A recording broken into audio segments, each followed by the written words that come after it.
Welcome back to the Wild Ones podcast, the show where we chat about bike stuff. I am Jimmy, and today I'm joined by Francis CADE. Hey. And producer Emily. Hello. And thanks, Garmin, for supporting the podcast and helping us bring... And thanks, Garmin, for supporting the podcast and helping us bring shows like this to you for free. Nailed it. Nailed it. Third time lucky. It's like a tongue twister, Emily. It's a tongue twister. Before we start, Jimmy, what are you wearing? Oh, that is a burn, that, isn't it? Do you know what? I actually have a bag of clothes, nice clean clothes, and I was planning to put them on, and in the end, I didn't bother. So for any of our listeners, I am wearing clothes that are covered in paint and sealant and filler and lots of other stuff. It's basically my work clothes. You also have white paint on your arm as well. Oh, yeah, I think it's on my... I think I got some of it off. There's definitely loads on my head as well. So yes, I've been working on our future podcast booth, which is nearly finished, and I finished the build on it yesterday, and I was slightly optimistic that I could convince both you guys that the wood look, the natural, au naturel wood look was like the future. So built it all out, filled it with some nice props and bits and pieces, and it looked amazing. Sent you guys some photos, and then there was a list of demands from, surprisingly, from Emily first. I didn't want to say anything. I was like, I can't say anything without being mean. And Jimmy's worked a long time on this, and Emily was straight in with like, that looks like your mum's house. She actually said that. It looks like someone's mum's house, is what I said. Not specifically Jimmy's. Specifically Jimmy's. It looked. He was like, I was going for a more rustic look, like this YouTube channel. I said it looks like they're in someone's mum's house. But was I wrong? I was trying to cut a corner. Mm-hmm. I was pretty certain it was going to need to be painted. I got Nick over to do the tool wall because he is the master of building tool walls. And he was like, I said, oh yeah, I'm probably going to have to paint it. He was like, we put the panel thingies up, and he was like, do you want to paint it now? I'm like, no. I'm just going to build it all out and see if I can get away with it. So I did have a feeling that the demand was going to be paint. And, you know, I secretly knew it was the right option, and I finished it just before we started recording this podcast, and it looks sick. But we're not in there today, No. So I feel like people will be confused about why are you building a podcast studio? Are we not already in a new podcast studio? You originally built a sort of recording studio for the other videos that are not the podcast, but the podcast... You could call it a video studio. Yeah.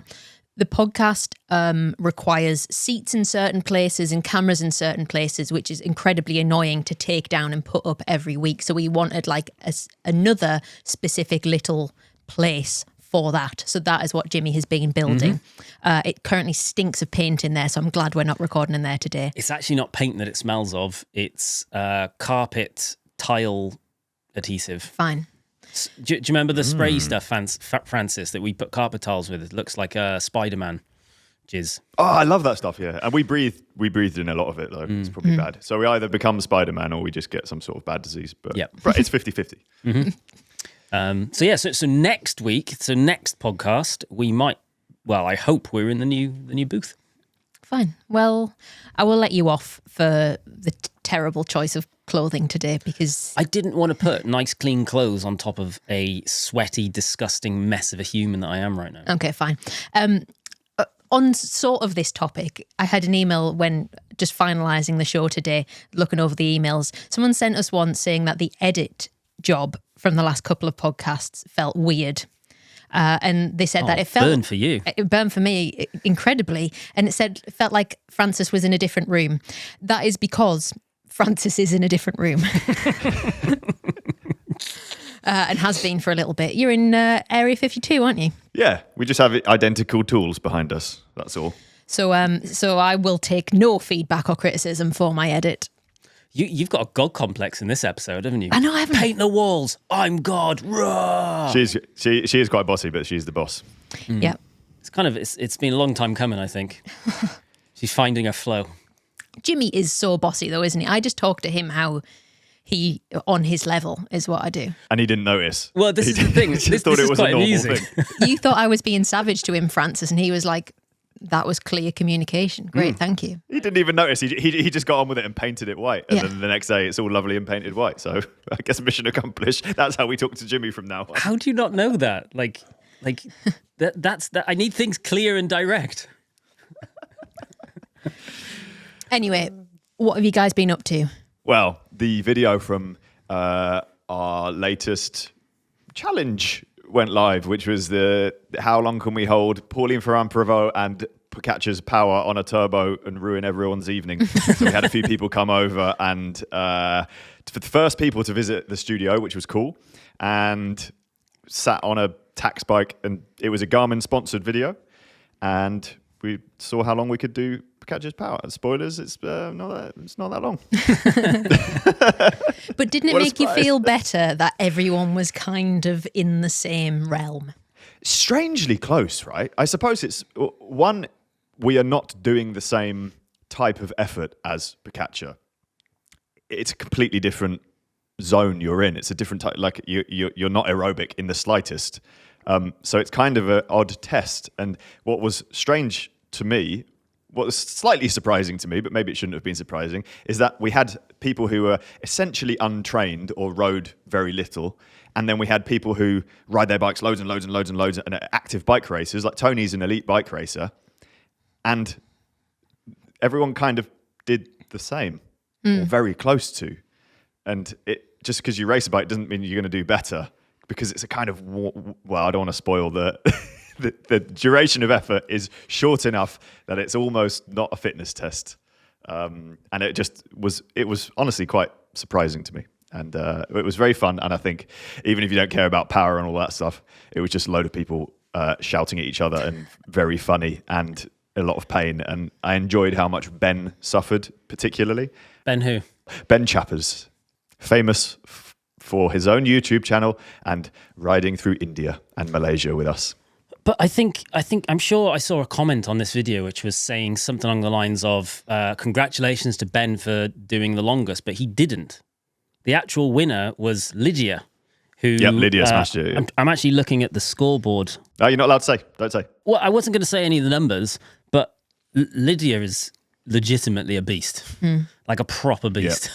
Yeah, she is. My biggest thing that I noticed from us making that video, so we set up the Tax Neo bike, and the cranks on the Tax Neo bike allow you to basically put the pedals from 165 to 175, I think, cranks, with all the differences in between. And what I noticed... Smaller than that. We ultimately said to people, we were trying to mimic people's bike fits so that it was as realistic as possible. Everyone had the choice of what crank lengths they wanted to use, and I couldn't believe how many people use massive cranks. Like even people that are my height are using 170s and 172.5, which I think is absolutely wild. If more people, this is the frustrating thing about bikes, isn't it? Is that if more people had the opportunity to try more things without it costing hundreds and hundreds of pounds just to try it, I think people would have a better chance of finding things that are better for them. You know, saddle, stem length, bike fits, crank length, shoes that actually work for you, all of that stuff. It is annoying, isn't it? Maybe everyone else is right and you're just wrong. Maybe they just want the long cranks. Well, everyone can ride whatever they want, but what I am confident on from my experience of having ridden so many different things is you think something's good until you try more stuff. And I'm not saying that short cranks are the answer, but it's things like saddles. You get a saddle and you go, yeah, this saddle's comfortable. This saddle's good. Then you try some more and you go, oh, I didn't realize that actually the one I thought was good isn't that good. Ignorance is bliss. It is literally that. And you can ride something for ages and think it's fine, but if you've got nothing to compare it to, then exactly. that's almost the problem with riding a bike that fits really well. And now, I mean, we test bikes. Every bike that we borrow, I'm like, oh God, there's something wrong with it. And it's me being picky. Yeah. Oh, one last point about this video. Let us know in the comments. Is that being a sponsored video annoying, or is that a good way to do a sponsored video? Because I feel like when we have, we're sponsored by Garmin as a channel, and we have some videos that are going to be sponsored by them through the year. We want to make sure they're still entertaining to watch and fun, and Garmin want that as well. So doing a challenge like this, where it's like pop a few little bits of information about a new product in the video, but the majority of the video is still just fun to watch, and it doesn't really. Hopefully, it's not detracting from the final product. So yeah, let us know. We'd love to have a bit of feedback, and we will adjust things so the videos are good for you. As long as the feedback isn't just don't do any sponsored videos, because that isn't an option. Unfortunately, that is not an option unless YouTube ad revenue explodes. Yeah, or unless you don't want us to exist anymore. Well, some people probably do want that, but unfortunately, we're here. Change the channel. Right, let's see what has been making the headlines. First up, Specialized has released a new version of the Aethos. This is an updated version of the original model, which launched in 2020. It was pitched as super light, deliberately not aero, for people who like to go fast but aren't necessarily bike racers. The only problem was that the geometry was the same, almost the same, as a tarmac, which is their racing bike. I think, but I don't know the exact quote, but Bike Fit James called it something. It said something along the lines of the bike everyone wants, but fits no one. Mm-hmm. And that is obviously a bit of an exaggeration. It will fit some people, but it's a racing bike, and why wouldn't you just get the tarmac? They've tried to address this with the new version. They've increased the head tube length by about 11 millimeters across the size range. The stack height's obviously gone up. The head tube slackened, which will make the bike slightly shorter. Chainstay has been lengthened by 7 millimeters. Bottom bracket drop has been lowered by 3 millimeters, and the fork rake has been adjusted so the handling's about the same as before. The wheelbase has also been lengthened. That feels like those adjustments are very minor. Like 3 it's a millimeters. Fair bit more. It's the biggest change is it's higher at the front. Yes, which is overall a good thing because it is going to fit more. Well, it's just at least it's now different to to the tarmac. It was so similar before. The biggest difference between those two bikes originally, the tarmac's their proper racing bike that the Tour de France riders use. The Aethos had a threaded BB or like a weird insert thing. So you could fit a threaded BB, external cable routing. It was lighter and didn't have the focus on aero. It looked nicer and cleaner. And that's why it was a popular bike. Like apparently they ride really well. Still never ridden one. A lot of the media seem to complain a little bit. Well, some people in the media have about the change in geometry and that they like the old one more. And it's not really a bike. It shouldn't have been a bike for you in the first place. Someone who rides a bike that much, it's for normal people. So I think this has gone in the right direction for sure. It's funny. I was watching someone's a bike website's review of this. I can't remember who it was now. But one of the comments was, all bike reviewers on cycling websites say most of us should be riding endurance bikes. Specialized slightly tweaks the Aethos, and then every bike reviewer says it's slower and not for me. Well, perhaps it will be faster for lots of people. You mentioned Bike Fit James. Yeah. His thoughts on the previous iteration. Have you asked him about this new iteration? Oh, I did, yes. He sent me a WhatsApp last night and he said, my God, it's a step in the right direction. It's being criticised by the idiots in the media for being too tall. Yet none of them have stopped to think about the fact that this is the vast majority of people. Yet none of them have stopped to think about the fact that this is... He wrote this like a... Oh my God. Have you read this paragraph? I'm going to read it. No, I'm going to read this exactly how it's written. Not in his voice, because I can't do his voice. My God, it is a step in the right direction. It is being criticised by the idiots in the media for being too tall or whatever, yet none of them have stopped to think about the fact that the vast majority of people need, in capitals, regardless of what they think they want. Taller head tubes and shorter top tubes ultimately culminate in longer stems, less spaces, and bikes that ride and fit more optimally. Well, the last bit of that paragraph made sense. The middle had some repeated words, but I suppose maybe he had a beer. So he likes it. Seal of approval. Yeah, he really likes it. Well, we've pointed out in previous Bike Fit Tuesdays episodes that the Specialized Aethos could be so good for so many of his customers, but he can't recommend it because of the geometry. And it's a shame. And I think this is, it really, like you said, it's a step in the right direction. What is a bit weird, I mean, most people can tolerate more handlebar drop, lower bars, than they can handlebar reach. So these changes are good, and it is a step in the right direction, but it's still quite a long bike. The head tube angle hasn't changed that much. So he'd want to see it even shorter. Yeah, same. I've had a look at the geometry, and I feel like 49 centimeter frame is the new 52. What, the labeling? This is a labeling issue. It really is. It really is. Well, looking at it, the 49 comes with 165 cranks. The 52 comes with 170s. They've both got 38 bars, which is what I would expect. So I would, and I have looked at the other geometry as well. I would pick the 49 for myself. And I did their size calculator, and it was putting me on a 54. Yeah, Specialized wants me to ride a 56, but I would ride the 52. Yeah. And it was telling me to ride the 49. And they don't therefore make a bike for you. Well, at least it told you could ride one. They do not. They don't make a bike for you. The Roubaix might fit you. Correct. Yes, I think the Roubaix does go smaller because I was looking at that at one point. But you don't want a Roubaix.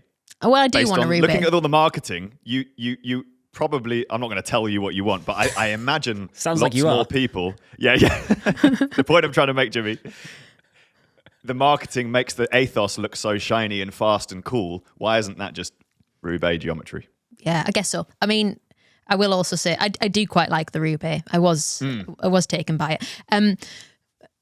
Back to the Aethos. Other notable changes: fully integrated cable routing, one-piece cockpit. Boring.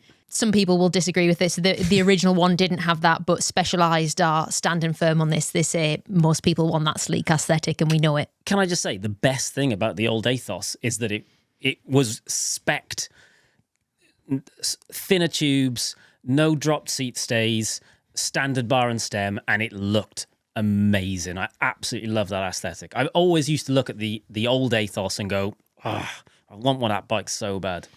It's UDH compatible, 35mm tyre clearance. I have seen criticism of that, kind of saying that some of its competitors already go up to like 40mm. Specialized are very conservative with their allowances. Are they? What's the word I'm looking for? No, I know what you mean. My brain's still working. We're already 20 minutes in. Yeah, they'll say 34, but you probably can squeeze a little bit more in. They're very safe. Okay. Marginally heavier frame, but lighter wheels, so the build ends up about the same as the previous iteration. I've seen headlines for this bike saying heaviest Aethos yet and also lightest Aethos yet on rival websites. So frame slightly heavier, 10 grams, and the build is slightly lighter with SRAM Red. There's no model below SRAM Force / Shimano Ultegra Di2, and it costs a bomb. I also saw, actually, Cycling News' critique was you don't get to choose the size of your handlebars. It comes with one-piece cockpit worth £575, and they said at that premium price point, and also with the faff of the integrated cables, they would want the option to customize. Yeah. It's a shame more brands. You wouldn't find it on this bike because this bike is trying to be super, super, super light. But I was doing some video stuff on Canyon the other day, and it reminded me how good of an idea those handlebars are that have little bolts that you undo and you can adjust the width. I think it's good. I think it's very good. Yeah, I remember when we first tried it, it was like, oh, this feels a bit weird that I'm bolting the handlebar together like this, but yeah, we didn't have any issues. I know people that have ridden that handlebar for ages as well and have had no issues with it. No, we would have seen problems by now if it was it's clever. Issue. Clever product design. Actually, one thing I noticed when I was reading the reviews of this Specialized is on Escape Collective, they didn't get a bike sent to them by Specialized because apparently they've been blacklisted. What? What, because they report on things that Specialized do? I believe so. In a fair way? Yeah, they say that Specialized is unhappy with our reporting on the labour rights issue. So, I mean, I guess by that point, we are probably blacklisted too, but... We're definitely blacklisted. Or we're just not on their radar because we're less important, I don't know. I feel like we should get a chalkboard somewhere in the studio and start making a list of brands that we are blacklisted by. There definitely are some. Well, there's two, I know for sure. Campag, yeah. I believe that's probably because when you when they sent you a group set, you didn't say you absolutely loved it. Let's put it that way. Well, what we said was our honest opinion on it. Yeah, correct. But whatever, that's how it goes, isn't it? Mm-hmm. Once again, we're talking about new fancy carbon bikes that are coming out. Oh, God. We are, yes. Well, yeah, we've just given airtime to another carbon bike. So for balance, after last week's conversation and our campaign to make steel bikes cool again, I wanted to ask you guys about Fairlight, because their name keeps cropping up. I've seen it in emails, I've seen it in comments from our viewers, including this one from Alistair, who said, I've seen a lot of hype for Fairlight from the bike magazines. Their Striel 4.0 road bike just got a 100% score from Cycling News, and Bike Radar gave the previous one a 10 out of 10. I've been looking for a winter/Audax/touring/gravel type bike to go along with the Carbon Merida endurance bike I have. Would you count these as a custom built bike? Are they all hype and no cigar?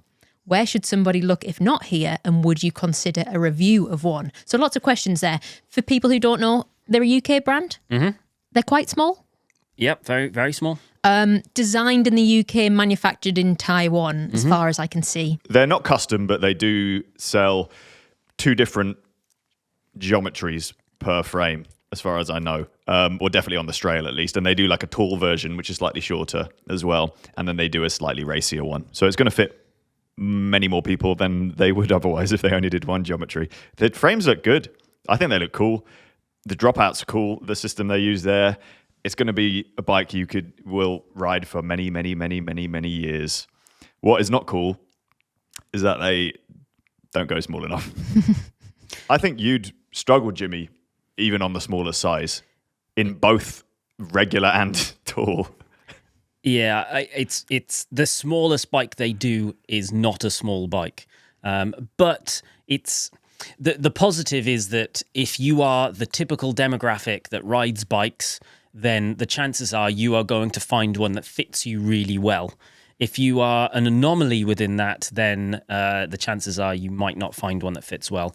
But they're a small brand, and at the end of the day, it's much harder to cater for everyone when you are on the smaller scale of things. Mm-hmm. So I used to know these guys, well, not know them, but the guy that set it up, John, I've had a couple of chats with him like a decade ago.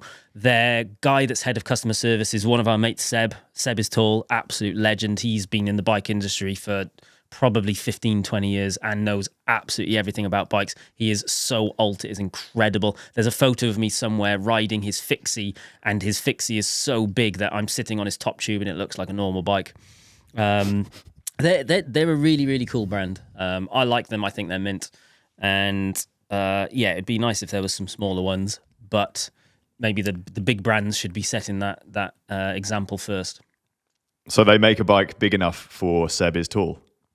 So Seb is tall is interesting in that he has really, really, really long legs and then a short body. So his bikes look bonkers because his seat post is like one of those extra long ones, but his reach requirements are not actually massive. There's actually a picture of his bike on the website. I had a look the other day. Well, would you consider reviewing one? Yes, 100%. Yeah, definitely. Yeah. This is the sort of stuff I want us to be doing more of. We've definitely had them on our radar for some time, but I guess with their model, so they're basically like a pre-order model. They pre-sell the batches of bikes that are coming in. I think I had a look on the website the other day. It looks like they're currently selling the batches which are arriving early next year, next spring. So I guess if you're selling out your batches all of the time, then there's limited. You don't need to actively look for methods of trying to sell your bikes if they're already selling. So I guess brands like that don't need to have a conversation with us. They can just keep doing what they're doing and have a good customer base. I'm just looking to see if Emily can fit a Fairlight. If we select 5'3", that is how tall you are, right? Yeah, ish. Like just under 5'3", but just under. Okay, right. We'll put 5'3". Let's be kind to them. Yeah. There is 0 options. And on the form, 5'2" is the smallest possible entry on the form because, women don't ride bikes. I forgot. Yeah, fine. I mean, I take your point. However, at what point does it become a moot point? I'm not going to stop talking about it until they fix it. Fine. What I like about this is they're not pigeonholing Emily into a bike that is too big for her. Yeah. Exactly like the Specialized website is doing for the Aethos. So the At least Aethos, they admit it. they're saying, you can ride the 49, but that bike is definitely too big for you. Whereas at least Fairlight is saying, we don't have a bike for you. Yeah, fine. I would rather pick on the big guys first, and then Same. and then the little guys maybe have more reason to follow. Mm-hmm. Right, I'll move us on. Next, if you didn't already know, Strava is suing Garmin. Now, before we get into this, we need to heavily caveat this section because you might have noticed, because we've said it at least twice already in this show alone, we are sponsored by Garmin, and this is now an active legal case. So for fear of getting hit with our own lawsuit, or, I don't know, assassinated or something, we're just going to stick to the facts here. So Strava is suing because it says Garmin violated 3 of its patents and it breached a licensing deal between the two companies. Now, I will admit this is very techie, and it genuinely was making my eyelids turn inside out trying to understand it. But very, very simply, the patents relate to heat maps, segments, and leaderboards, which are features you will find on Strava and you would also find on Garmin Connect. Strava is seeking damages in the form of cash and has essentially demanded Garmin stop selling all of its devices, which may seem a little bit like shooting yourself in the foot when you consider the majority of the data uploaded to Strava originates from Garmin devices. But maybe that is veering too much into opinion. However, it is also a point that was raised by DC Rainmaker, who was the first one to cover this story. So I'm not alone. If you are interested in a more in-depth understanding of the technicalities of this disagreement, I would suggest you watch that video. I'll put a link somewhere. He explains it really, really well. Another interesting point that he made is that getting a patent is sometimes much easier than actually defending one, and that we've seen that in cases like Wahoo sued Zwift at one point, and sometimes the judge will just look at it and go, nah, it doesn't hold up. So in summary, it's honestly not clear what the outcome will be at this point. We'll just have to wait and see. Strava apparently is seeking a jury trial, and the initial conference is set for December 4th. In Colorado, USA. Can I give a shout out to DC Rainmaker for being an absolute legend? His attention to detail on everything he does blows my mind. I love him so much. Yeah, he's a clever guy, isn't he? And he just understands tech so well. Oh, amazing. Did you see the Reddit thread where a guy from Strava basically popped on there to sort of explain the situation from his side, and it got absolutely torn apart in the comments. One of the comments actually was made a very good point that why would you poke the bear? Something along the lines of, why would you poke the bear? Strava have probably infringed on lots of historic Garmin patents. So if lawyers come into it, they'll probably find lots of ways to defend themselves anyway. I don't know. This feels like a case where the lawyers definitely win. They'll be making a lot of money, won't they? There's not really much more we can say about it. Both of the companies have kind of said it's ongoing litigation, so they're not going to make statements. So we haven't really got more that we can tell you at this point, other than maybe an update might happen in December after this pre-trial thing, or maybe not. Who knows? We shall find out in due course, I guess. Next, fears are growing for a French ultra-cyclist who was arrested in Russia last month on suspicion of illegally crossing the border by bike. Sofiane Sahili was almost at the end of a 17,500 kilometer cycling world record attempt at the time. He was trying to become the fastest person to cross Eurasia by bike and was just 400k from finishing when he was arrested by border guards. French newspaper L'Equipe reports that Sofiane had been told that the only authorised way to cross that part of the border was by train. But this would have voided his 2-month-long attempt. So instead, he reportedly decided to cycle through the woods and present himself at the train station's border authorities. When he turned up, he was detained, and he's been held in pre-trial detention ever since that arrest on September the 2nd. The maximum penalty for illegally crossing the border in Russia is 5 years in prison, but the French government are reportedly negotiating for his release. Sofiane is really well known in ultra racing and the ultra world. As far as I know, he is a lovely man. He has a YouTube channel and documents some of the challenges and things that he does. So this is scary, really scary. And so September the 2nd. Yeah. That's a long time. Yeah, and I think the update was that this week it was announced that he's basically going to be in prison for at least another month, this pre-trial detention place. It's just, it must be such a horrible, worrying time for his family and his friends. As you say, he's very well known in the ultra scene. I think he's former winner of Silk Road Mountain Race, Tour Divide, Atlas Mountain Race. Hitter. The ultra scene is incredibly close-knit, so I imagine all of his friends are really worried too. I did see some comment on this about, clearly he has made some error in judgment here, but hindsight is a wonderful thing. And I think we can all admit that we've made mistakes. He's paying a massive price for it now. And it must be absolutely terrifying. I think we all just hope that it's resolved soon and that he gets home safely. Mm. Right, finally, we are going to wrap up the news section with a roundup of some headlines. So firstly, bike hire company Lime is facing legal action from a number of London cyclists who say they were hurt in crashes caused by faulty e-bikes. 12 compensation claims have now been filed, with some victims claiming their e-bike fell apart or the brakes stopped working. Was this the same? Was it Lime Bikes who had the tyres changed and everyone was slipping around on the tyres? Correct, yes. That was a different thing that we talked about, yeah. So perhaps they're... Perhaps. Well, speculation. That is incredible speculation that may have to cut out. Just beep it. Meanwhile, Israel Premier Tech will officially drop the name Israel from next season. The team says it's moving away from its Israeli identity, while co-owner Sylvan Adams is officially stepping down. Elsewhere, Escape Collective, our good old friends, they're not our friends, they probably don't know we exist, but I do like them, says the bike industry's forced labour scandal is bigger than just Giant. A new report alleges illegal practices at Merida, Maxis and Fox Factory, also in Taiwan. Merida says it's now taking steps to address its operations and introducing new protections for workers.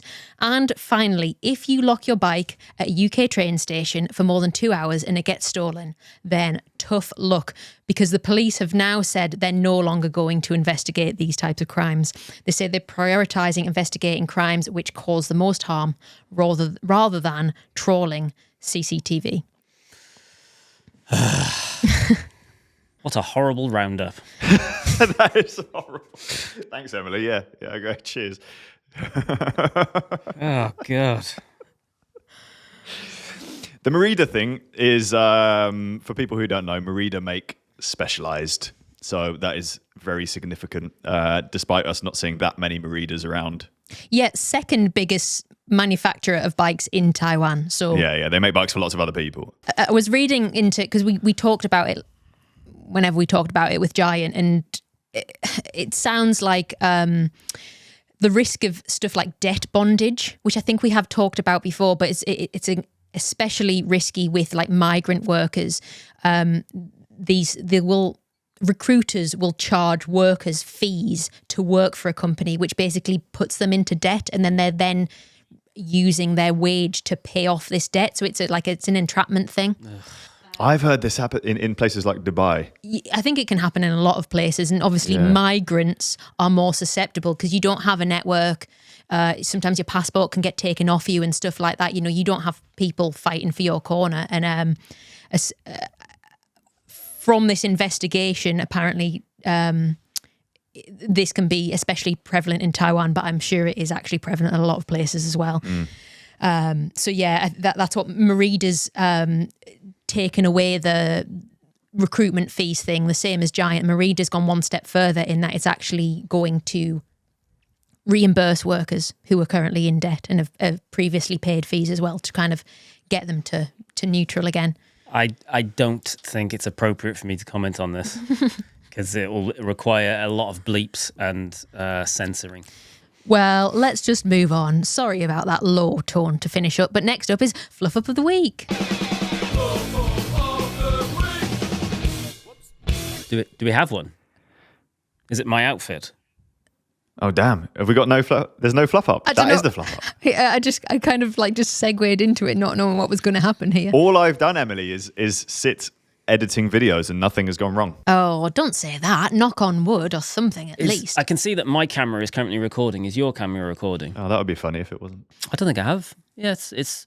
I've done way more work over the last week than I'd like to have done. I'm absolutely knackered. But it's Tuesday, Jimmy.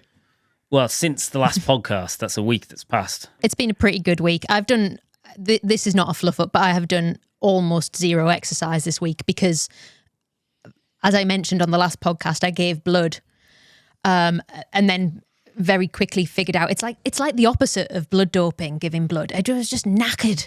I was so tired and I was getting out of breath walking upstairs. But it was only temporary. I don't want to put people off giving blood. If you're not squeamish about those kind of things, do it because you can save people's lives. Well, that's the thing. Like, that can't be a fluff up because even though it knackered you out for a bit, no, still worth it. Literally saved people's lives. Yeah, totally. And I got back to running this morning. I did my first run. I had a tailwind. I'd had a coffee, and I decided that I might. Don't hold me to it. Oh no, don't say it, because then Francis will get obsessed with the idea as well. He's already obsessed with the idea, I can tell. I might do a marathon. It was also my birthday this week, and I don't know whether I'm just having like a midlife crisis. You shouldn't have told us, because if you tell someone a goal, then you're less likely to achieve it. Listen, I'm holding it loosely in my mind. I'm going to start upping my mileage. I also realise this is running talk and not cycling talk, but I don't know what my goals are for cycling. My goal for cycling is just try and find comfort on my bike. In the meantime, I want to have a different goal, I think. I'm ready for a goal. I want to be motivated over winter. So all I'm going to do is, if I do a marathon, I'm also not going to sign up to an event. I'm just going to do one day. Which I don't know whether is like stupid or genius. But genius. The worst thing about, like, I've done a couple of half marathons. I did one that was organised. I did one that was just turn up and just run with mates. And they were both fine. Like, the thing I hate about events is, like, it starts at a certain time. You've got to cram your breakfast in when you're not hungry. You might not have gone for a poop, and then that makes you annoyed. Like, you have to go somewhere and get into a pen and find your number and hang around, and it's just annoying. It does sound annoying. Yeah. So I think maybe I'll just turn up one day and just run Forest Run it. You could make the feed stations Greg's. Yeah. Greg's Marathon. That's what you please don't set me up for a video. Sponsored by Greg's. Finally. Today's episode of the Wild Ones podcast is supported by Garmin. I've actually been using Garmin bike computers and watches for well over a decade now. Yeah, me too. I actually bought my first one in 2012. It was the Forerunner 410, and I was training for my very first triathlon at the time. And how did that go, Jimmy? Well, it would have gone great if I hadn't accidentally miscounted my bike laps and got myself DQ'd for doing one short. Rookie error. You should have used the laps function. I know. But my point is, Garmin's have been part of our lives for a long time now. So it was a bit of a full circle moment when they came on board to support the channel. And they don't just make watches and head units with bike-specific GPS mapping and performance monitoring. Nope. They also make power meters, heart rate monitors, smart bike lights that capture video and alert you when cars are approaching, tax indoor trainers, and so much more. So thank you to Garmin for supporting this podcast. Time for some unpopular opinions. We're going to read out some cycling hot takes, debate them, and decide if we agree or disagree. And the first one is from Mark, who says, here's my unpopular opinion. People make too big a deal about the right way to bed in brake pads and rotors. You have to decelerate from X to Y speed. You don't come to a complete stop, and then you do this 10 times progressively faster speeds. I've only ever just gone out and ridden normally. In my experience, they sort themselves out. I agree. 100% agree. I've never properly bedded in a set of brake pads. And they're fine. Is it a thing that bike shops and mechanics have to tell you just to move the liability on? And the brands will say there's this protocol to follow, for sure. The first time you ride a set of disc brakes before they've been bedded in, they're just slippery. They don't work very well. So you don't want to send someone riding. Generally, what I do is I just kind of like hammer them a little bit. And some people go, no, you should never do that. But it's like Mark's saying, like I kind of just use them. And then not that much later, they just work real good. What do you mean hammer them? Just like hammering on, like brake hard. That's usually what I do. It's just some like hard brakes just to kind of speed up the process. But there are times I haven't bothered doing that. You just use them for a bit and then they're great. Haven't died yet. In my experience, they sort themselves out. That is true for almost all problems. Always sorts itself out. Just keep going. That isn't necessarily true. If you have any medical concerns, go and see a doctor. No, all health problems, 100% success rate, leave it and it will go away. Oh, no. Living Do proof. not give that as a piece of advice. It's great advice. No. I also don't know whether, I mean, maybe just stick to what the manufacturer said. I'm going to move the liability on from this show and say, do whatever the manufacturer of the component you're using tells you to do. Yeah. Yeah, fine. But also, Officially, the advice isn't do whatever you want and don't just leave your health problems. Next, Mo says, unpopular opinion, looks and desire are the most important things when choosing a bike. It's not what I need, but what I love, want, and what sparks my imagination. Bikes to me are tools to have a good time, be happy, and make good memories. 100% agree. 100% agree. It's the vibes. I mostly agree. The only caveat for me is, or the only additional thing that I like from a bike is I like it to feel a certain way. And it doesn't mean it has to be light. It doesn't mean it has to be racy. It doesn't mean it has to be aero or any of that stuff. It's just some bikes, when you're on them and you're out of the saddle or in the saddle, they just have this like feel that they feel. Yeah, that comes like, under desire. Yeah, I guess it does. It's the feels. It's like if you look at all of the racing bikes, if you choose a category, you look at all of the racing bikes, choose the one that looks the best. Look at all the gravel bikes, choose the one that looks the best.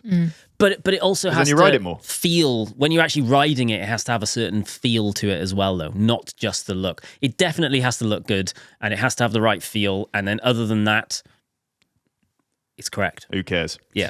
yeah, I agree in principle, but also in practice, it's correct as long as you're not deluded enough to just actually pick something that's ridiculous and inhibits you from riding. And I'm speaking from personal experience as someone who is deluded. You're the worst at this. I am so deluded. And the bikes that I like are not the bikes that I should have.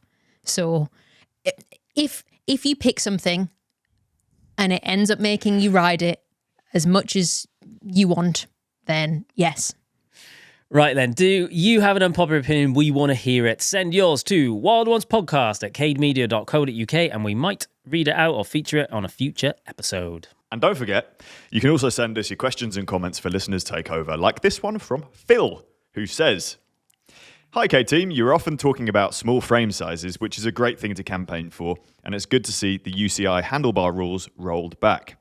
Not enough. I'm bothered about frame and bike weight limits. It's a serious safety issue.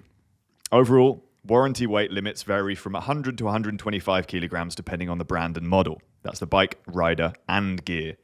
That's enough for the majority of riders, but increasingly it's not enough for 3 to 4% of people who weigh 100 kilograms or more. I'm 106 kilograms and 188 centimeters tall, ride plenty, don't get left behind on hills that much, but it scares me that I'm riding right on the edge of the weight limit of my bike. I don't think people realize, and I think more people will get hurt because it's not obvious that a 59 centimeter frame can still only support an 85 kilogram rider. In the worst case I've found. Keep up the good work and try to get Justin back in a video. Thanks for everything you do, Phil. Justin's probably 85 kg. He's ripped right now. I was at his wedding. He's in shape. Nice. The shape of a ripped guy. Do you know what? This conversation is so long overdue, and it is an email that we get a lot of from people who are getting into the sport, from people who are already in the sport, people who are on the cusp or beyond that upper weight limit and just don't know what to do. And the reason that we haven't addressed it is because I don't know how to, or maybe the conclusion that we just need to reach is that, yes, there is a problem. I feel like I was looking for a solution and I haven't found one. I think what it highlights is that the bike industry doesn't cater for the fringes. It doesn't cater for the fringes. It's a mass market industry, and that's all they care about is the 80% of the industry that is like deemed normal. Yeah, in very heavy inverted commas. But it's crap, isn't it? Because whether you're trying to lose weight, or maybe you're not trying to lose weight, maybe you want to cycle for other reasons, it's kind of saying like, you are not a cyclist. Your body type does not fit the profile of a cyclist. Women don't ride bikes. It's like that's kind of the messaging you sent. It's like, well, you're the problem. And I don't think that's true. It's really tough to give advice on what bikes are safe because, again, we don't want to give unsound advice. We can't. Everything that I have looked at says basic 125 kg weight limit. Make steel bikes cool again. Yeah, but I think even those, on the ones that I've looked at, still seem to be, because it's wheels and stuff as well, isn't it? Well, yes, of course, it's components as well. But a steel bike, a metal bike can be built stronger. Absolutely, definitely. So there's not much information on the internet from official trusted sources, i.e. like the bike brands themselves. There's only anecdotal stuff in forums. There's a bicycling article from 2021 titled "Big Riders Deserve Good Bikes Too," where the guy ends up on a Cervelo Aspero. There's a website called All Bodies on Bikes, which makes some suggestions. This is Marley.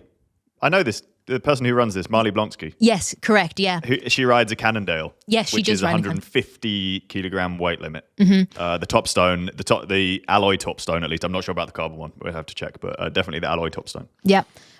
All City, Kona, Salsa, Breezer, State Bicycle, Velo Orange, Electra are all brands that she lists. And I'm assuming she's American. She is indeed, yes. It's just a bunch of random words that I've never heard of.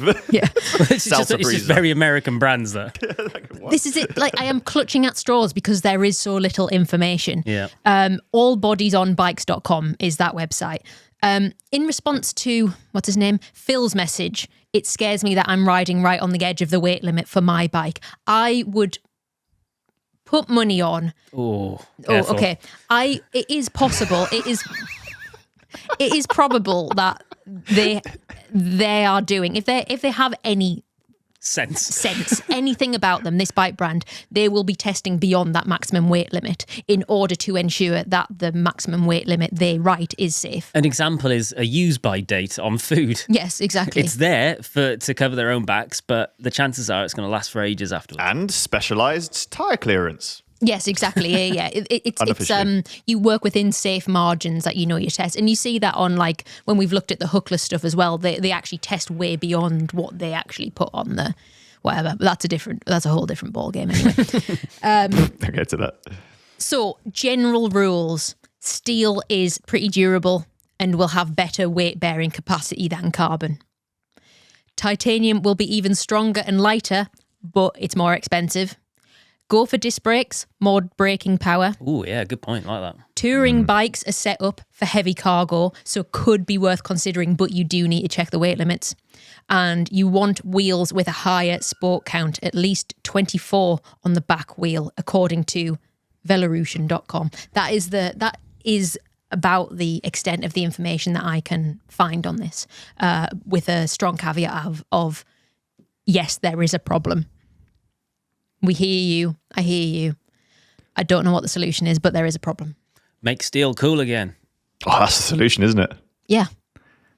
Well, I would imagine alloy as well. I almost feel like it needs to evolve to make metal bikes cool again, because there's many scenarios that allow them to solve a lot of the issues that we have. Like a lot of the smaller bikes not existing, part of that comes from the bike manufacturers want to use as few carbon molds as possible because they cost so much money to make. So if you actually go back to steel, everything's welded, and therefore it's much simpler to make a smaller size model. They never stop being cool, to be honest. Steel bikes are cool. Alloy bikes are cool. Well, Titanium's cool. And carbon's cool. It's just all cool. But the marketing in industry says, you need carbon, you need this aero, you need that. Makes metal bikes cool again, and steel ones, alloy ones. Yeah, I'm going to make us a T-shirt. Oh, yeah, I want it. I want to wear it. Make steel bikes cool again. Yes, please. That will solve most of the problems that we're having. Yeah, I think so. Like a T-shirt, right? Yeah. I think so. Jimmy, when you're making your bike? My bike. Yeah. Oh, we don't talk about that externally. That's like a secret project. Oh, sorry. Isn't Bleep it. Yeah, It's fine. bleep that. But it's well, it was originally planned for last winter, wasn't it? Mm-hmm. Annoyingly, us taking on the new studio has meant that I'm spending too much of my time still fitting out the studio and not doing enough of my actual day job. It is. There's still plenty more to do, but we're getting there. Maybe in the spring I can start the secret project. But yeah, it'd be a lot of fun. So are we done? Are we wrapping up? Yeah, we're done. Yeah. Okay. Well, that's all for this week. Thank you very much for listening. Make sure you like, subscribe, and all of those things so you don't miss out on the next episode. And I guess we'll see you on the next one. Toodle pip. Thanks, everyone. Goodbye. Goodbye, good friends, goodbye. I did that whole close without looking at my iPad for the first time ever. Yeah, I give Jimmy 2 bits of reading in this one. I knew you didn't want to read this week because you were busy. Reading's is not a strong point, but he's good at other stuff. Yeah. Can you see how fluffy my shirt is in the video? How what? You have to. How fluffy my shirt is. This is kind of one of my favourite T-shirts that's just plain. It's like Bella skin. Because it's nice and soft, but little bits of fluff appear on it, and I don't know if people can see that in the videos, which would be embarrassing. Yeah, it looks terrible. Hundreds Absolutely of thousands terrible. of people will see the fluff. Yeah, crazy. I have to get a new T-shirt, ideally one that says "Make steel bikes cool again." Again, this is the solution to all of our problems.